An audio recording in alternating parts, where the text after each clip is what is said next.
Thank you, gentlemen. I was about to say, if you guys want to add lights in the back, ladies and gentlemen, I am Smurf with Colorado Festival of Horror, and this is the ematic and always wonderful Jeffrey Reddick. Please. Thank you guys and gals for being here.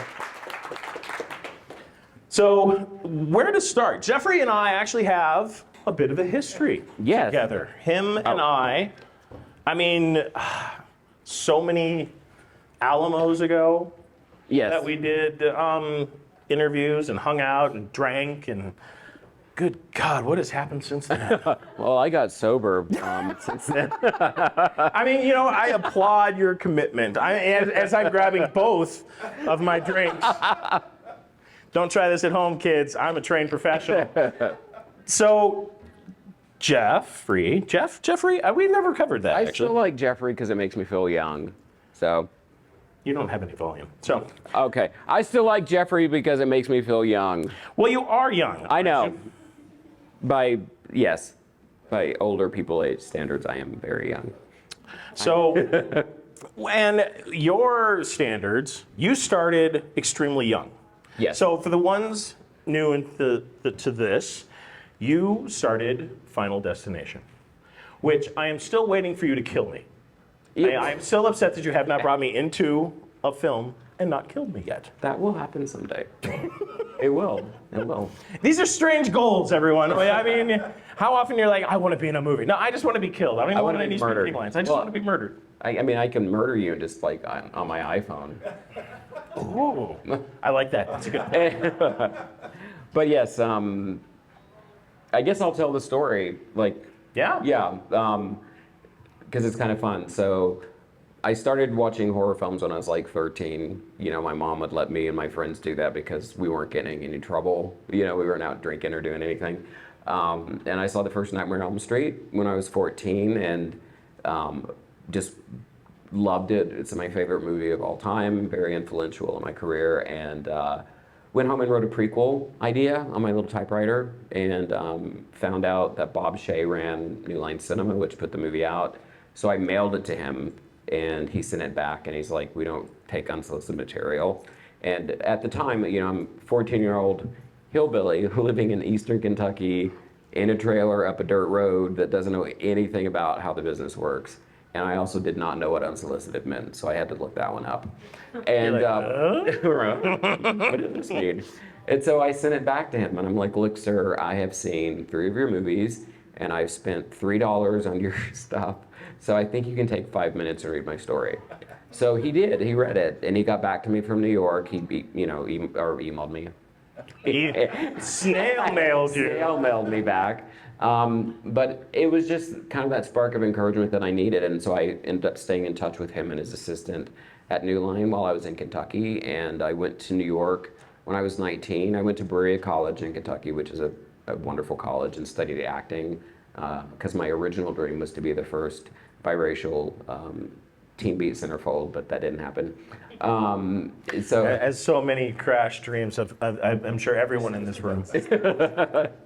And I went to New York to study for the summer at the American Academy of Dramatic Arts and got an internship at New Line Cinema and just kind of got lucky and got an agent and started auditioning and just stayed in New York after that. And I worked at New Line Cinema, started off as a intern for about a year and then worked my way up to like a floater position where I was kind of filling in for all the executive assistants, and then worked in TV and marketing.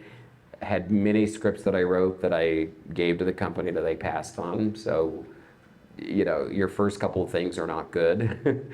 And I found the coverage for my first script that I'd sent them where Bob's assistant had been like, yeah, I got really good coverage, but you need to just focus on this. And I found the coverage, and it's like, this was obviously written by a middle schooler, and I was like, I was in high school. How dare you? How dare you, sir?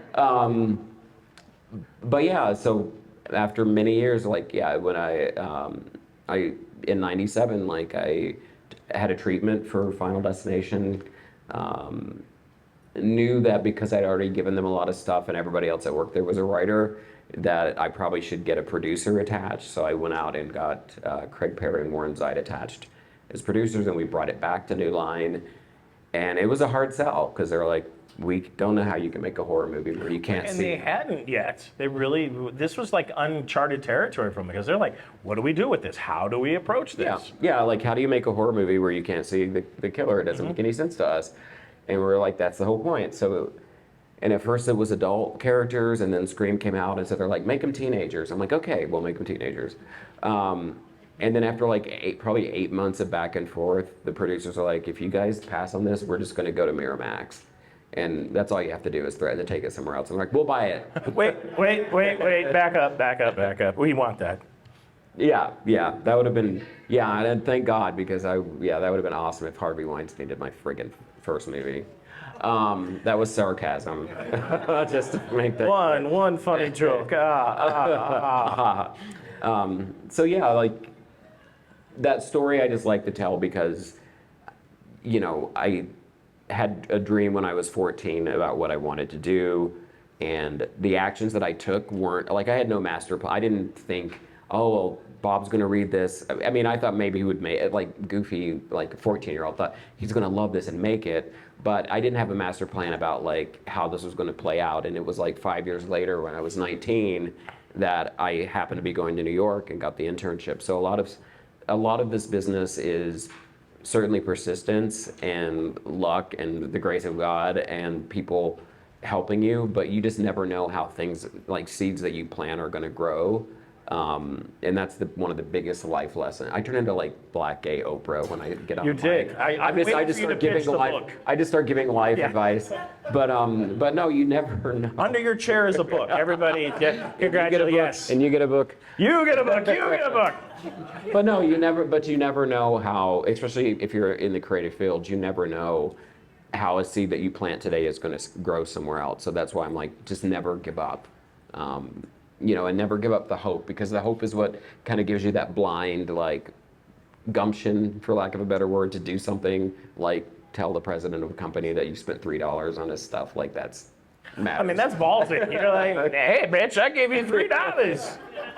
They built a whole movie theme on that subject. So I have a question. I actually don't know the answer to this.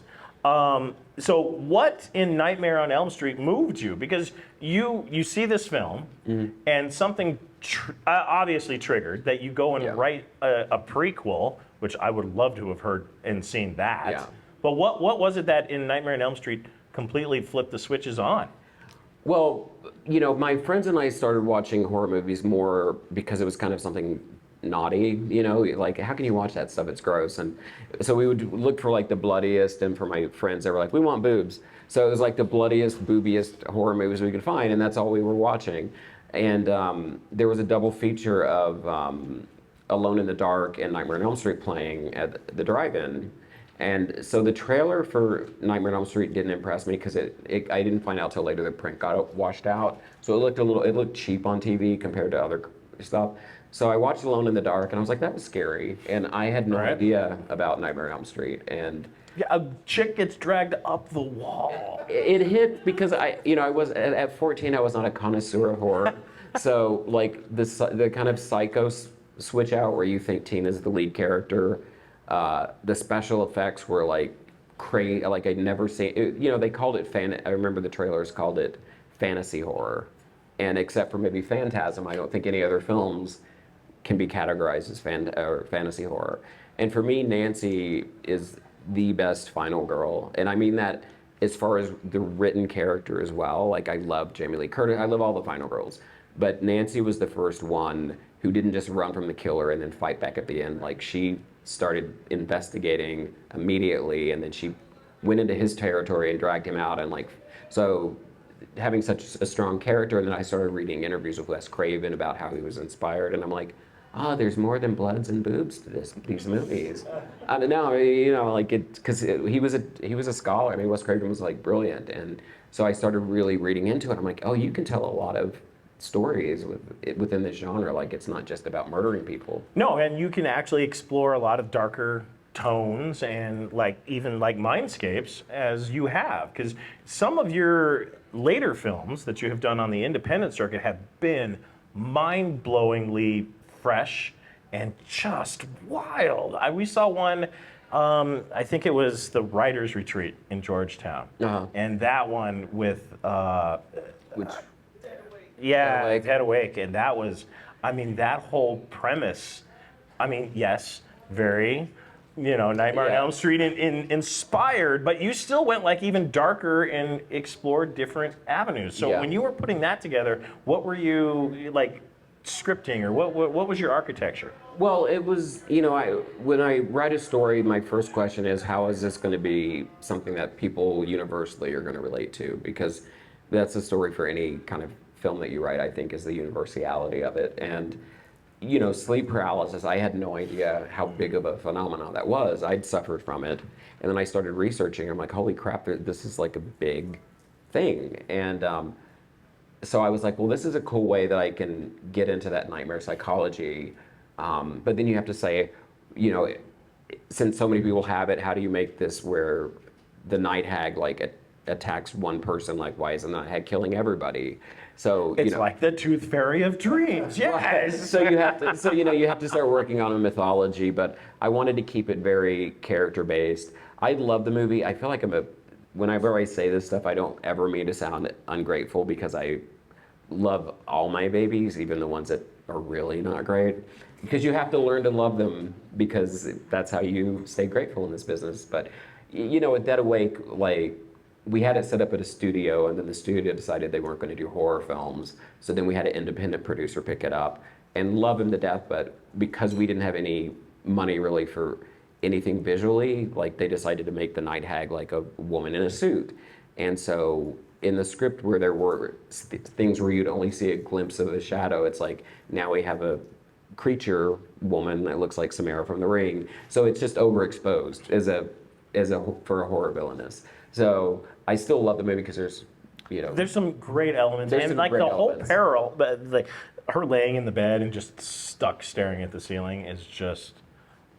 I still get chills. Goosebumps right now thinking about it. Yeah. No, and the only reason I'm saying this is because he's talking. I still love the movie. I just don't want you guys going home going, oh man. And then, I'm not building this in any way, shape, or form. No, but I'm not unbuilding it. I'm just saying, I've never had a Final Destination budget for any movies that we've made since Final Destination. So I get a little spoiled with those budgets. And I love making indie films because you can get them made and it's by hook or by crook. So I'm very grateful for that. But a lot of people always go in expecting they expect Final Destination. Yeah, absolutely. And it's like, we had $500,000 for this movie.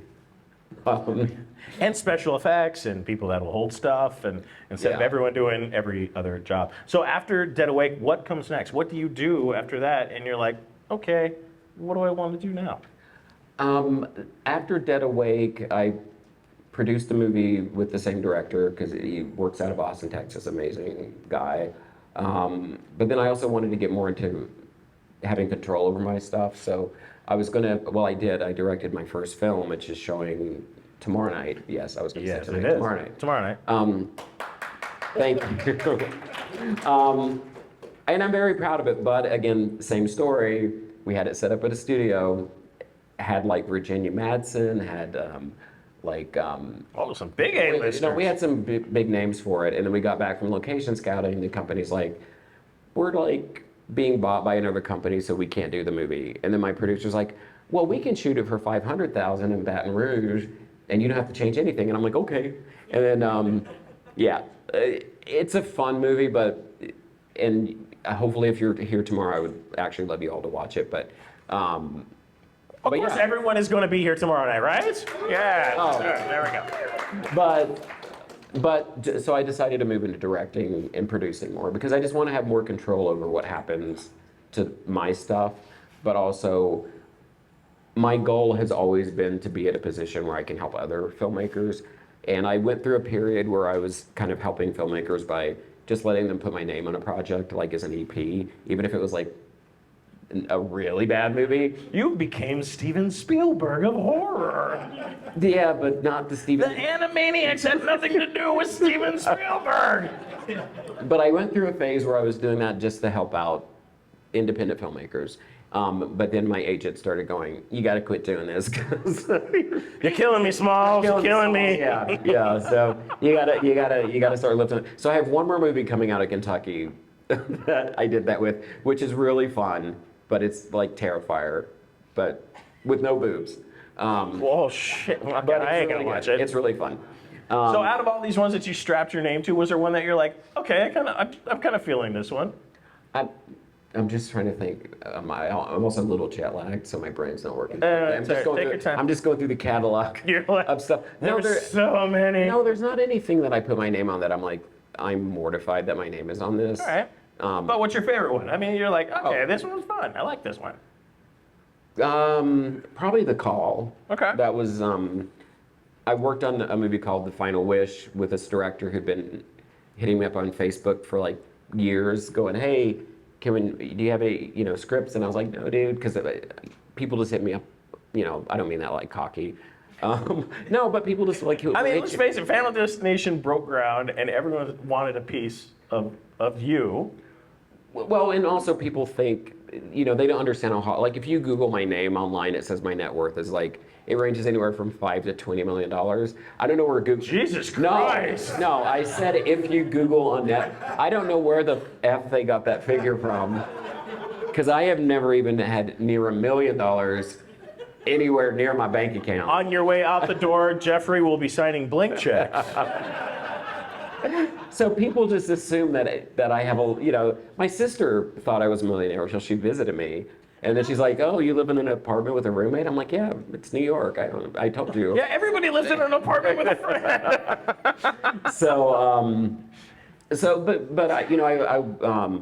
I really enjoyed working with Timothy.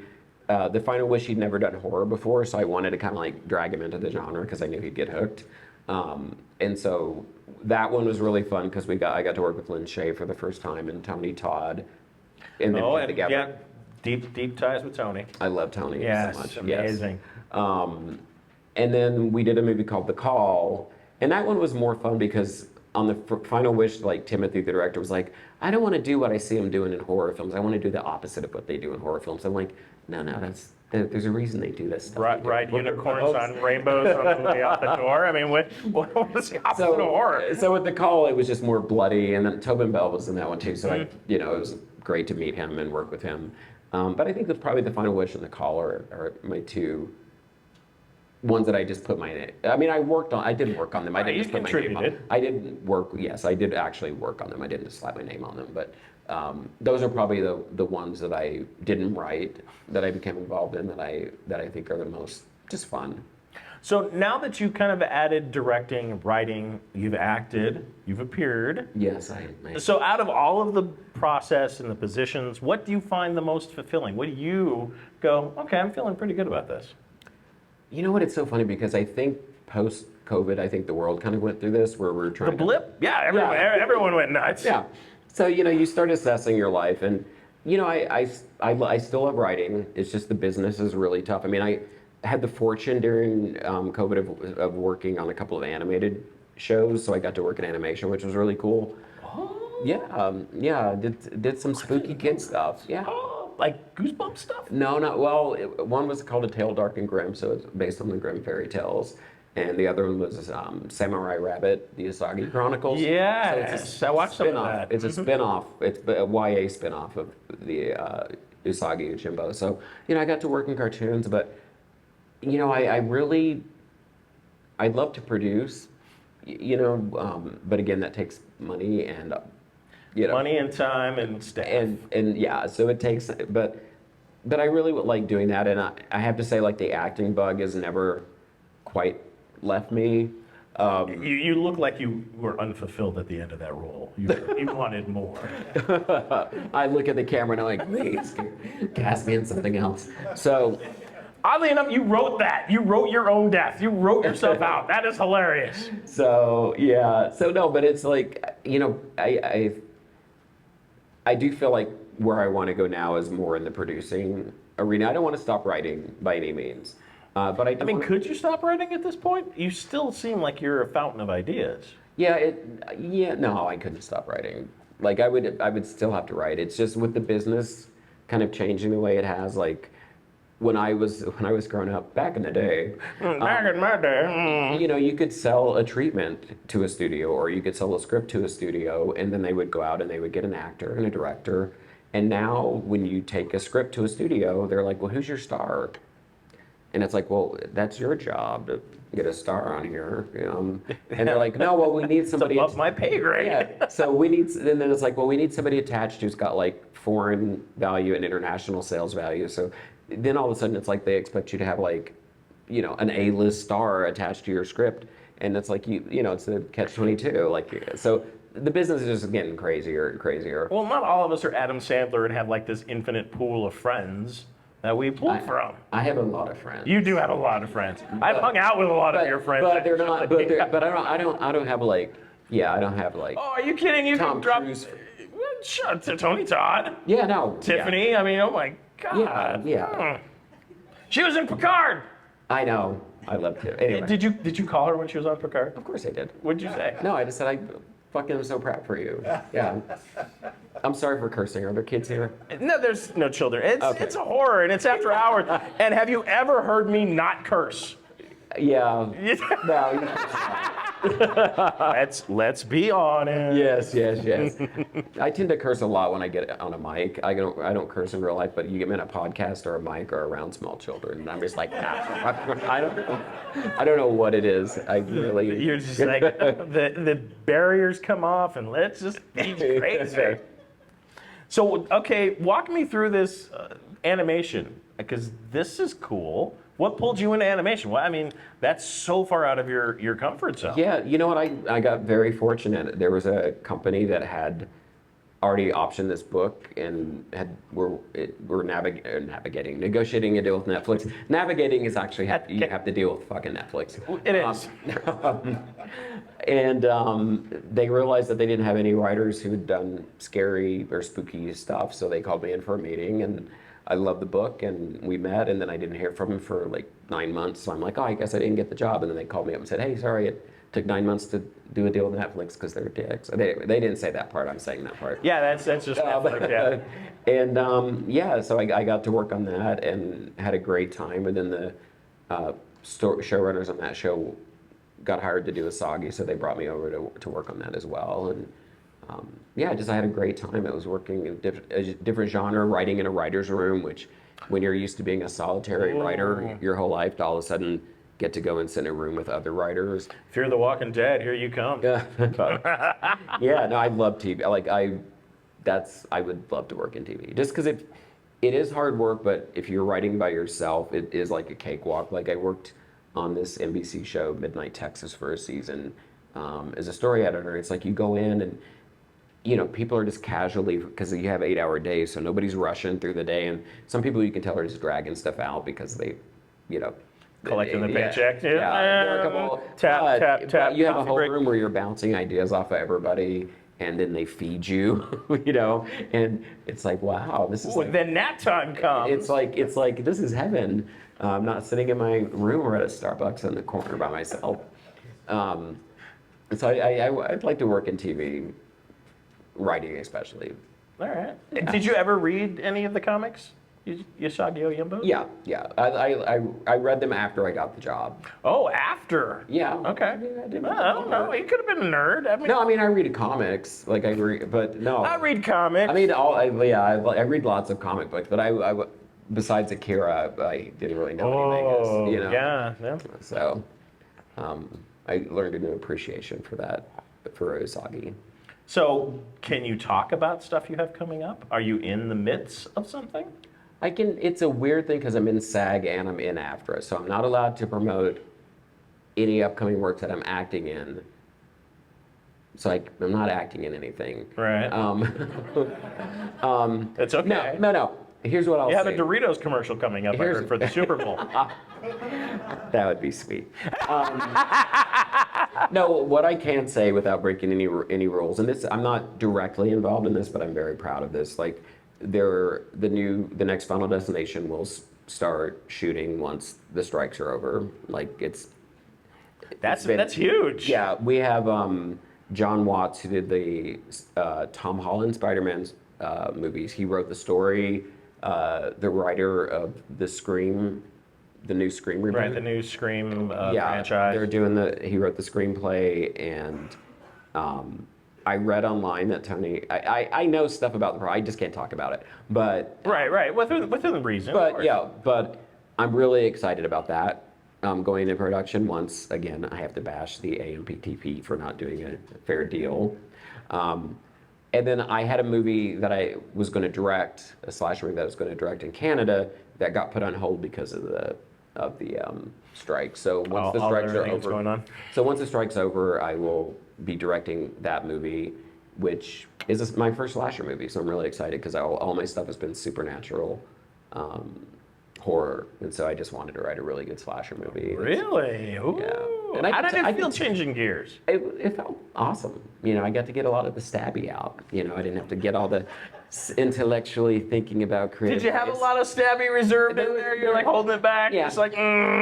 Yeah. This like sweet, cuddly demure outside is there's some stabby. There's a little Chucky in here. Oh. There's a little Chucky in here. And he's getting a little. Don't get him any sugar, everyone. Just no cupcakes, no sugar, no quick hand movements, nothing like that. No, but anyway, no, but no, but it's based on that It is based on a superstition that deaths happen in threes, And no, I totally believe that. Yeah. Yes. So it's set on a campus where two people have died. So somebody starts like an internet Deadpool where you bet on who you think's going to die next, and then the person behind the Deadpool. Of course, our lead character ends up winning it. I lose every year because I'm betting on Ozzy Osbourne, but that melody just keeps going. Anyway, continue. I'm sorry. And then Ozzy Osbourne's in my movie. No, he's and so yeah, so whoever created the Deadpool starts going after the people, and it's just a really fun. Ooh, that's a nice twist. Yeah, I like that. Yeah. Thank you. I still got a few. You got a few tricks. Few tricks up my sleeve. Oh, look at you. Then I'll just start remaking I'll just start remaking my old stuff over and over. You're not Wes Craven. Stop. Just don't. Oh, do that. Don't do that. No. Are you kidding? Wes Craven's fucking amazing. Don't talk. Ever. Don't talk bad about. Keep Wes Craven's name out your mouth if you're saying something bad. I mean, I've been put on notice. Come on. Like, I mean, he did Trailblaze. He's done so many. Did so many amazing movies, and actually did kind of the meta thing with Wes Craven's New Nightmare before Scream even came out. Twisting it on himself. Yeah. So yeah, he's just such an inspiration. We definitely lost him too soon. So, what can we expect from the film tomorrow night? Okay, you're not supposed to preface that question with a laugh. No, I wasn't expecting that question. Well, No, I don't know what you. I have a formula, and I'm like, yeah, but 5 minutes behind. You're drinking. I have no idea what you're gonna say. Yeah, I mean, valid point. And I got a glass. You keep talking. I got a glass over here. Go on. No, tomorrow. The movie is based off a short called Good Samaritan, and the setup is that a group of people witness somebody being assaulted in a public park and don't intervene, and the person ends up dying, and then someone or something is coming back is after them. Revenge. So, but you don't know if it's a person or something supernatural. So if you come tomorrow, it would be cool, potentially. I'm not telling you what to do tonight, but if you go home tonight. He's totally telling you what you do tonight. And you watch the short, because originally I was going to do a supernatural version of this. So the short is supernatural, and it's got Rainn Wilson in it. It's got Toby Hemingway, who was in The Covenant, Rennie Harlan's Warlock movie, and it's got a cameo for anybody who's of my age. Jane Badler, who was Diana in the original movie. Yeah. She's in it. I love that show. She was in Australia, and I am a huge geek. So Nightmare on Elm Street and V are like my North Stars for TV and movies growing up. And so I've always loved her. And so I was like, I loved Michael Ironside's character in that. Oh, yeah. In that show. Yeah, he was such like such a badass. Yeah, such a badass. But back to Jane Badler. Yes. So yeah, no, I reached out to her agent, and he's like, well, she's in Australia. And I'm like, well, Well, then I guess I'm going to Australia. No, I'm not. I'm not a millionaire, dude. That's right. I'm sorry. Those checks have been canceled. I guess. No, but I reached out to her, and she's like, absolutely. If you just, just find somebody, and they can shoot me here. And she just has a line, but it's very Diana from V line. Okay. And so, so the short is the supernatural version of how this story would have played out. For the feature version, the producer before the one who financed it was like, well, why don't you not do it supernatural because that might feel too Final Destination-y.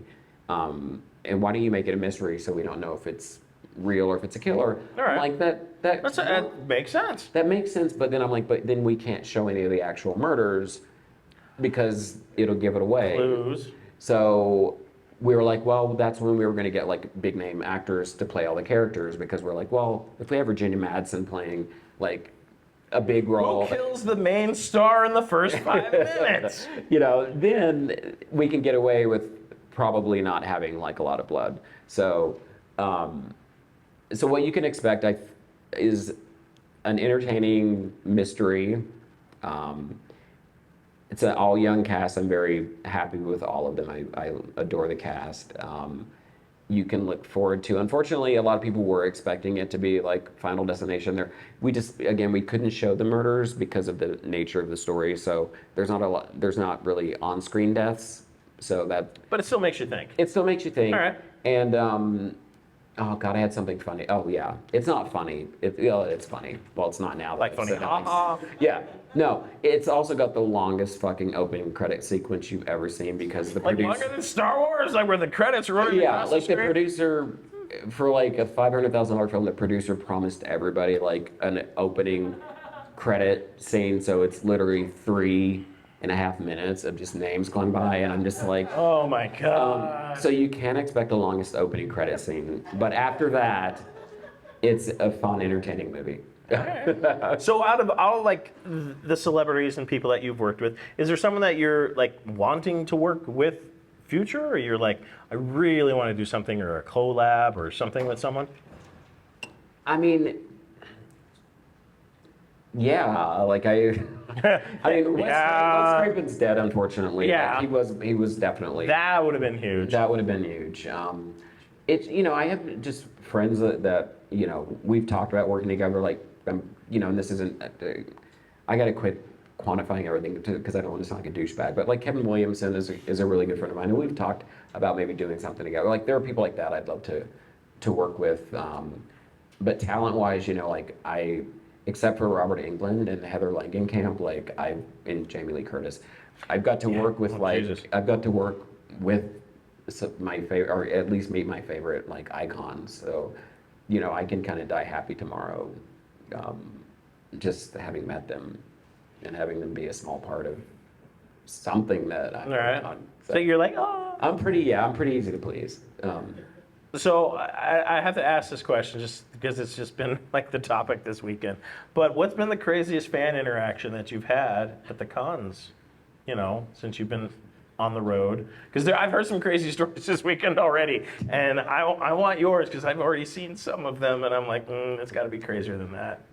Yeah, I will say honestly, I've been very fortunate that I haven't had any at convention weird stuff going on with fans.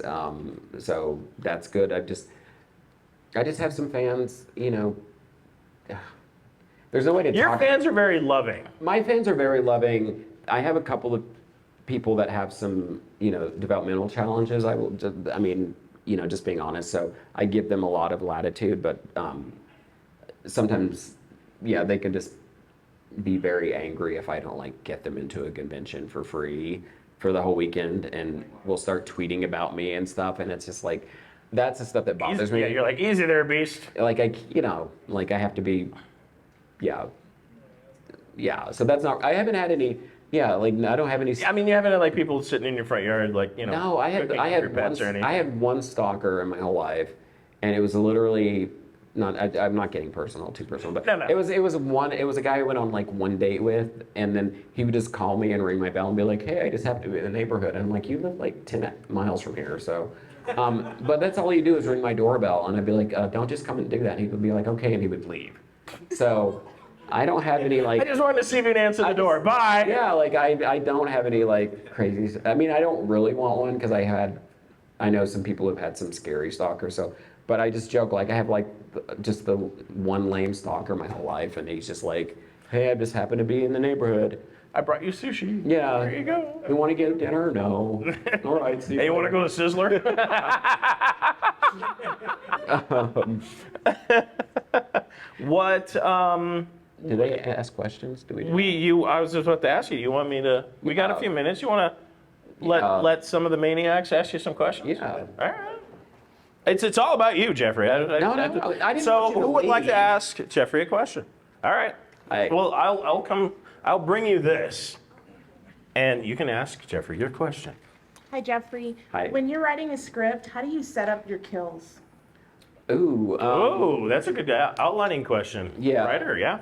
You know what? I try, depending on what the story is, I try to think of something because you can't really come up with something original. Like there's always going to be something that you've seen in some variation of a movie. So I just try to think of a twist on something, like you think it's going to go this way, but then zig and then zag.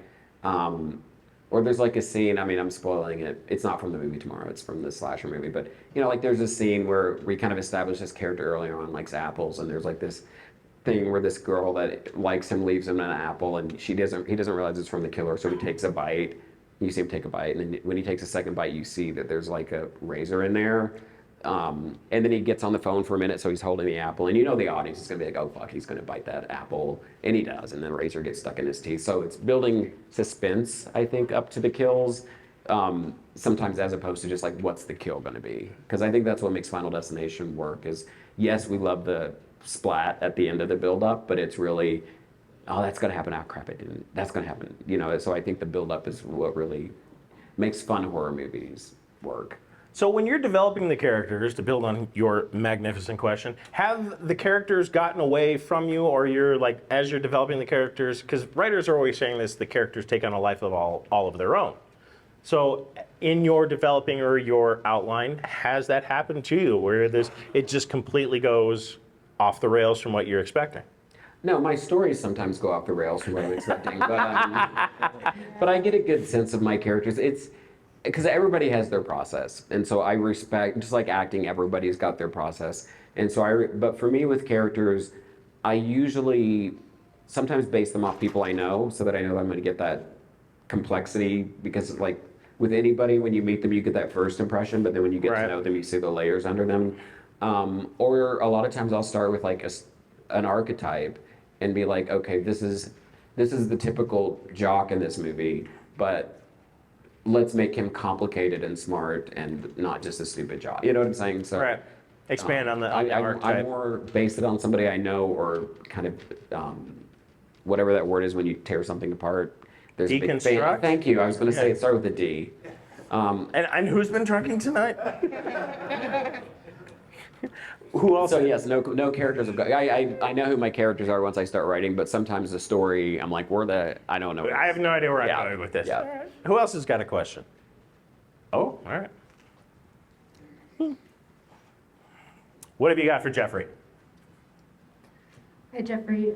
My question is, if you were to start over as a filmmaker now, just brand new starting out, what kind of things would you recommend for someone trying to do really low budget, really independent stuff, like on phones, using film apps? What kind of tools and advice would you have for a brand new, very eager, but maybe doesn't know everything? And especially out here, because we are not LA. Thank you. Yeah. No, I mean, that's been the amazing thing about technology is you can, now with an iPhone, I mean, you have to still buy lenses, and there are special lenses you have to buy and stuff like that, but you can shoot a 4K film like on your iPhone. And what's great about it for me is I think it expands your opportunities to get something made and made on a budget.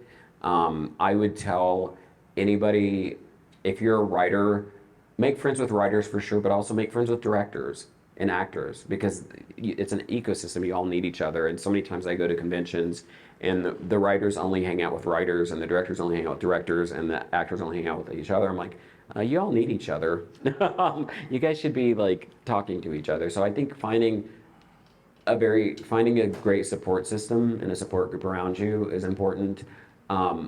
I think you have to realize, like, something I heard when I was starting out is that it takes, you have to be willing to commit 10 years of your life to something, like, especially if it's a passion over a hobby. And so when I went to New York, 19, got an agent, I was like, fuck that rule. It was 10 years till I graduated high school that I sold Final Destination. So that rule turned out but the thing is, in that time, I was doing the waiting tables while I was interning for free. I was doing, so if it's something that you really want to do, you should really put you have to be willing to put the time and effort and be patient with yourself. You have to be open to growing, which a lot of people, I see a lot of younger people, not even older people, when it's not, I don't want to get all the young people mad at me. Don't piss them off. They'll throw their cannolas at you. I know.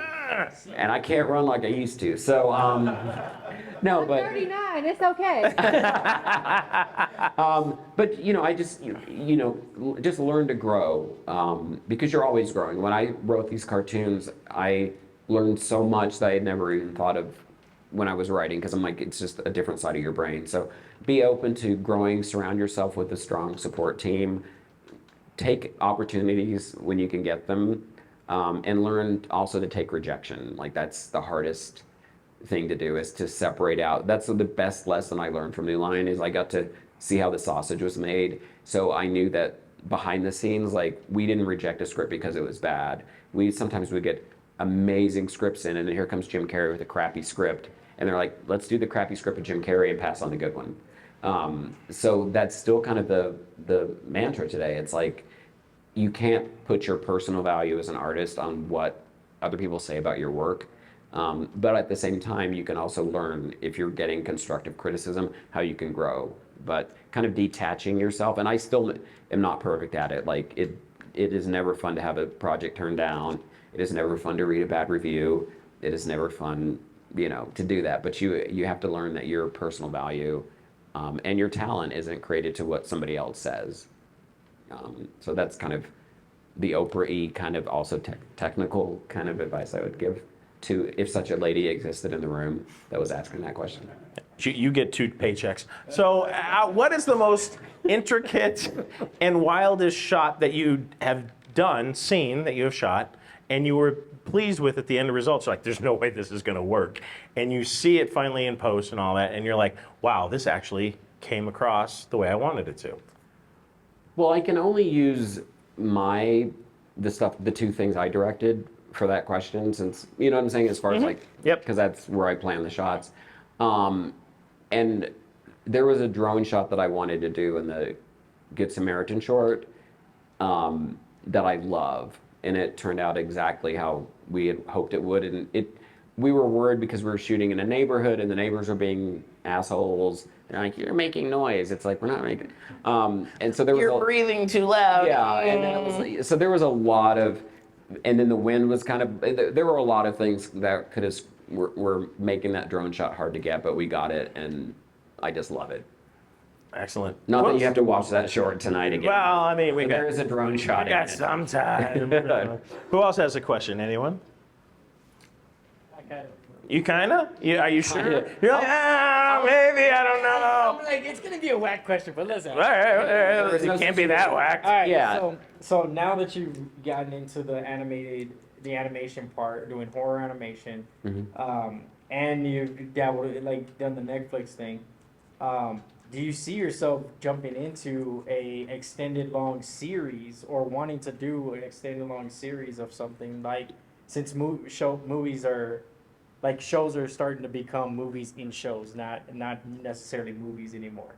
They're starting to become limited series. Yeah, no, absolutely, yeah. I mean, We got Lucifer, One Piece. I mean, there's a whole Yeah. litany of things that have, like, landed. Yeah, no, I mean, that's where the business keeps changing, because there was a time when people wanted to do limited series, but you keep it open enough that if it does well, then they'll pick it up. But then a lot of the companies are like, well, we, like with our Netflix series, A Tale Dark and Grim, it's, again, a kid series, so it's good, and we got nominated for a Kids Emmy. I did drop that, but it's cute. When you watch it, you're gonna be like, it's cute. But they didn't renew it. They didn't do 2 seasons. They're like, we have to wait till it comes out, see how it does, and then by the time it came out and they saw it was doing well, they're like, well, by the time we get all the writers back, it's going to be 2 years to write it and animate it, and it's like, yeah. So there's a lot of that going on business-wise. Like, and it's hard for me because I know everybody says don't think about the business, just be creative, and that's what I'm telling you. So don't listen to this other part of me that in the back of my brain is like, I pitched like Netflix some limited series, like 10 episode things, and where I've met them and they've been like, this sounds interesting, bring it into us. And then I pitch it and they're like, we like it, but we're kind of moving away from this. And then they move away for like a year and then they start doing them again. And I'm like, you guys are you're killing me, whatever, Smalls. Yeah, you're killing me, Smalls. You're killing me. Smalls. Killing me. But yeah, long form is great because you get more time, I think, to explore characters. And yeah, I have another animated show that we had pitched before the strike that was going to be 10 episodes. No, 8. I told them we should only do 8 because not enough material for 10.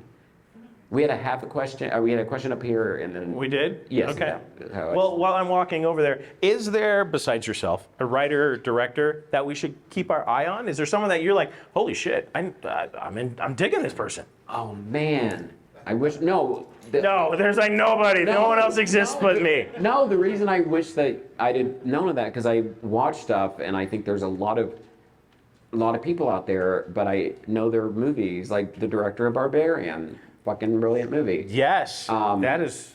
Yes. The directors have talked to me. Great directorial. They'd be like, "What a great job they did." Carter Smith's one of my favorite directors, but he did a short called Bug Crush that's really amazing, and then he did The Ruins, which I think is a really good film. Very understated film. Yes. And it didn't do well. So then No. all of a sudden now he's back doing indie horror, but he's really talented. And yeah, there's a lot of film. It's hard to narrow that down. Yeah. Okay. If you follow me on Twitter. Yes. What is your Twitter handle? Yeah, it's my Jeffrey A. Reddick. Okay. And the only reason I have people follow me on Twitter is I have like more followers. You like stalkers? It's okay. No. I can't get. Because I don't do Instagram stuff, like that's all like if you're going to either post the TikToky or the tweets because and all this stuff. It would be like me at Starbucks or me at home on my, watch me type more, watch me type at Starbucks, watch me play with my cats while typing. So I don't have an Instagram. I'd watch you playing with your cats, let's be honest. I'd do that. Yes, right? Jeffrey Reddick at home with cats. Oh, that's better than Jerry Seinfeld in Cars with like coffee and comics. I mean, that's even better. Yeah, Jeffrey Reddick. Yes, with cats. Jeffrey Reddick playing with cats. What was your question? Is there anything that you regret or would do differently in your career?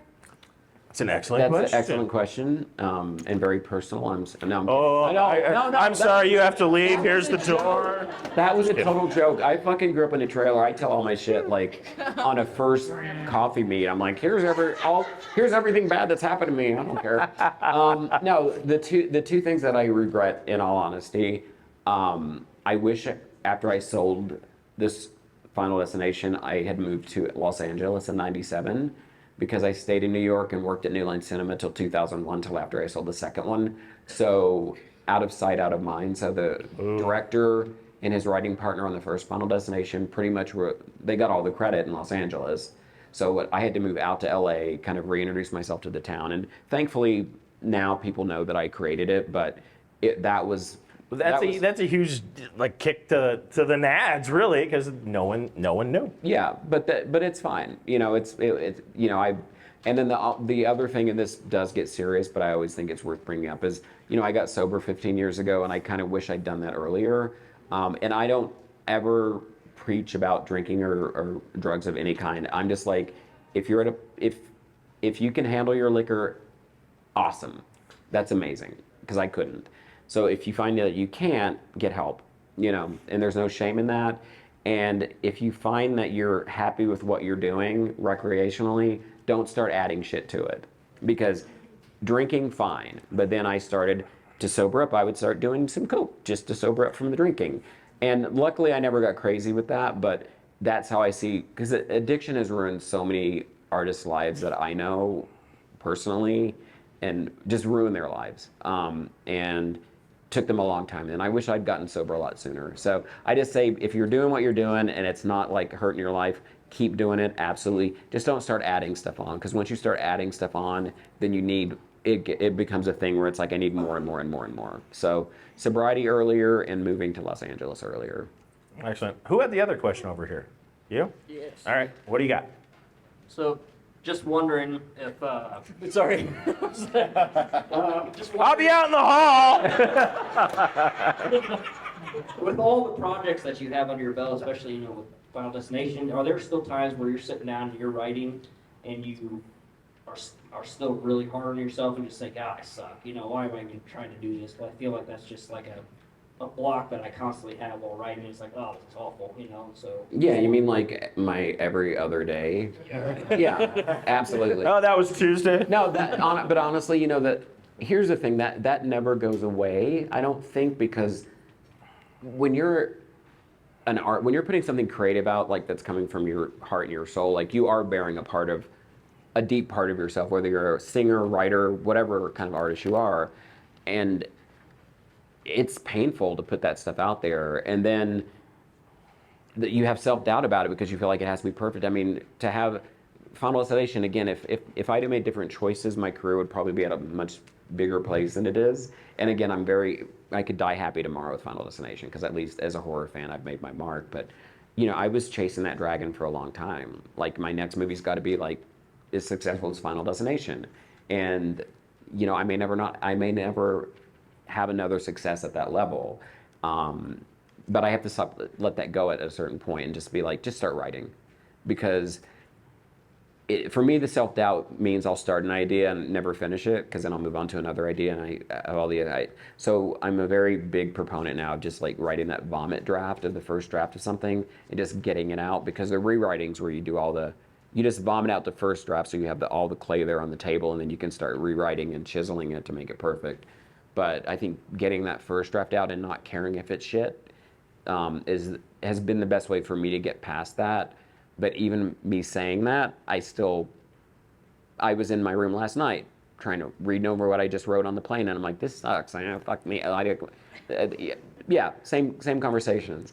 So we all battle that, and I don't think success ever takes that away from you. You know, like I know people who are 1,000 times more successful than me that still battle that same stuff, whether they're writers or actors or directors.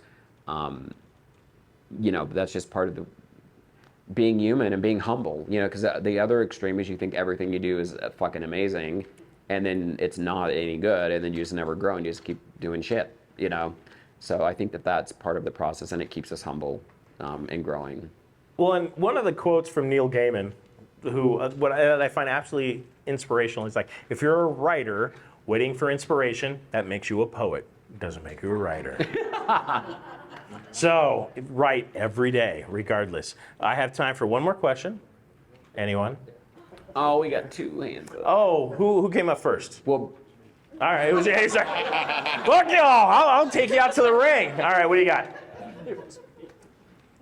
Is there a movement for archiving? There are old movies that only were released on VHS that are really literally dying out. Yeah. Also, the fact that Netflix can just pull a film whenever they like. The fact that pirates are currently the best archivists and they have to be underground is very frustrating. Do you have certain plans for, like, obviously DVDs are already defunct and the physical media starts to degrade. Is there a movement to archive old and classic horror and just movies in general? Yeah, that's not, I mean, I know that there's like a National Film Archive, and I know there are organizations that are working on that. That's just something that I'm not super... Right. There's a lot of foundations that are working on that particular thing. The problem is if something is still in print, who owns the rights?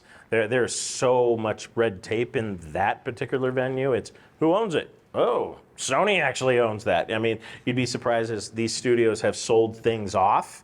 You don't know who owns it and who's actually sitting on the rights. For all we know, Michael Jackson still owns it. Yeah.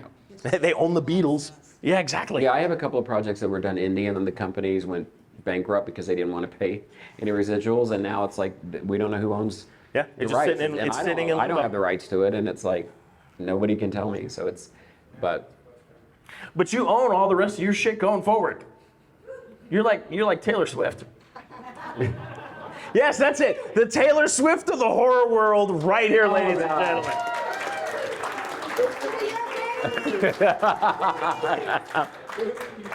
All right, guys, that is time for today. Any final words? How can everyone in this room and those online stalk you appropriately? Well, and the reason I brought up Twitter was not to have you follow me because whenever I watch follow you. No, but whenever I watch it, shut your mouth.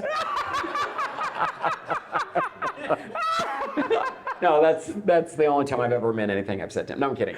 I'm totally kidding. No, but whenever I see like a movie that I love or catch a director that I love, I always tweet about it, you know, because I like to support artists. So that's the best way to your question about are there people out there that you love? It's like there's so many movies that I see. I'm like, oh, this is great. You guys got to check it out. But my handle is Jeffrey A. Reddick on Twitter, Instagram, and anything else. So yeah, that's the best way to follow me. And I say this with all love. The only thing is I can't read scripts. It's for your and his safety. I can only read scripts that come from an agent to my agent, so I can't read scripts. But I am always, you know, loving to hear about what artists are doing. If you have stuff you want to, you know, promote, I'm more than happy to like promote it. You know, just as long as it's good. You know what?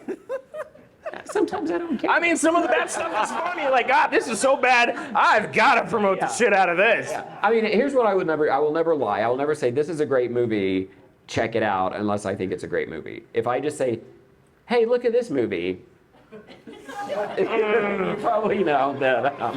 And on that bombshell, we shall let you go. Thank you so much for joining us this evening. We are the Colorado Festival of Horror. I am Smurf, 5280 Geek. Thank you so much. Good night.